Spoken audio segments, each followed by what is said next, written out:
हिवाळ्याच्या दिवसामध्ये लहान बाळांना किंवा लहान मुलांना नॅचरली उबदार ठेवण्यासाठी, बाळाचं ब्लड सर्क्युलेशन उत्तम राहण्यासाठी, बाळाला झोप छान लागण्यासाठी, भूक छान लागण्यासाठी आणि त्याचबरोबर बाळाची त्वचा ही निरोगी आणि मुलायम राहण्यासाठी बाळाचा मसाज करणं हे खूप जास्त गरजेचं आहे. आपण नेहमी रिकमेंड करतो की बाळ जोपर्यंत 2 वर्षाचा होत नाही तोपर्यंत डेली तुम्हाला बाळाचा मसाज दिवसातून 2 वेळा किंवा कमीत कमी एकदा तरी करायचा आहे. हिवाळ्याच्या दिवसामध्ये हा मसाज करत असताना तुम्हाला पुढच्या काही चुका टाळणं मात्र खूप जास्त गरजेचं आहे. पहिली आणि खूप महत्त्वाची गोष्ट म्हणजे कधीही बाळाचा मसाज हा थंड तेलाने करायचा नाही. तेल तुम्ही कोणतंही वापरा, जे तेल नेहमी कोमट असायला हवं. जर तुम्ही कोमट तेलाने बाळाचा मसाज करत असाल तर ते तेल बाळाच्या त्वचेमध्ये खूप छान पद्धतीने ॲब्सॉर्ब होतं, त्वचेला आतून पोषण मिळायला मदत होते आणि त्वचा ही निरोगी आणि मुलायम राहायला सुद्धा मदत होते. त्यानंतरची जी दुसरी गोष्ट आहे ती म्हणजे बाळाचं जे तेल आहे हे कधीही मिक्स करायचं नाही. म्हणजे बऱ्याचदा मला कमेंट्स येतात की ऑलिव्ह ऑइल आणि कोकोनट ऑइल एकत्र करून बाळाला लावलं तर चालेल का? तर असं अजिबात करू नका. यामुळे बाळाला रॅशेस येण्याचे जे चान्सेस आहेत हे खूप जास्त वाढतात. शिवाय इनकेस जर रॅश आलीच तर नक्की कोणत्या तेलामुळे आलेली आहे हे सुद्धा तुम्हाला लक्षात येणार नाही. मी माझ्या बाळाला नेहमी हे जे काही एक्स्ट्रा व्हर्जिन कोकोनट ऑइल आहे कोल्ड प्रेस्ड, तर हे ऑइल नेहमी वापरते.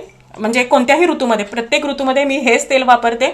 हे यामध्ये कोणताही फ्लेवर नाहीये, केमिकल नाही, 100% प्युअर असं हे कोकोनट ऑइल आहे. हे तुम्हाला कोमट करून बाळाला वापरायचं आहे. या तेलामुळे शक्यतो बाळाला कोणत्याही रॅश येत नाही. ऑलमोस्ट सगळ्या बाळांना हे तेल सूट होतं. पण तरीही तुम्ही एखादं तेल वापरत असाल ते बाळाला सूट होत असेल तर तेही तेल तुम्ही बाळासाठी वापरू शकता.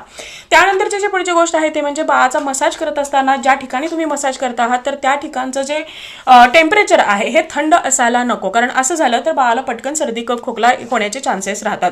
जिथे तुम्हाला बाळाला मसाज करायचा आहे तर तिथे एकतर तुम्हाला हिटरनी ती जागा उबदार करून घ्यायची आहे किंवा बेस्ट वेळ असते घरामध्ये जेव्हा सकाळचं कोवळं ऊन येतं तर त्या कोवळ्या उन्हामध्ये तुम्ही बाळाचा मसाज करू शकता, ज्यामुळे बाळाला व्हिटॅमिन डी ही मिळेल, बाळ हा नॅचरली उबदारही राहायला मदत होईल आणि शिवाय बाळाचा मसाज सुद्धा अगदी छान पद्धतीने व्हायला मदत होईल.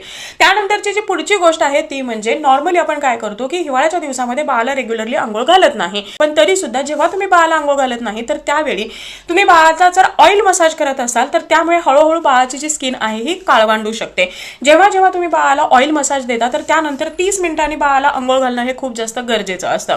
जर तुम्ही बाळाला अंघोळ घालणार नसाल तर त्यावेळी तुम्हाला जे बाळाचं मॉइश्चरायझर आहे, बॉडी लोशन आहे, त्याने तुम्हाला मसाज करणं हे गरजेचं आहे. हे जे मॉइश्चरायझर आहे किंवा बॉडी लोशन आहे हे एकतर तुमच्या हाताला ग्रिप सुद्धा देईल, बाळाचा छान मसाज होईल आणि बाळाची स्किन सुद्धा खूप जास्त ड्राय होणार नाही, फुटणार नाही किंवा निरोगी आणि तजेलदार राहायला मदत होईल. तर या ज्या 4 गोष्टी आहेत या तुम्हाला हिवाळ्यामध्ये स्पेशली बाळाच्या मसाजच्या बाबतीमध्ये अवॉइड करायच्या आहेत.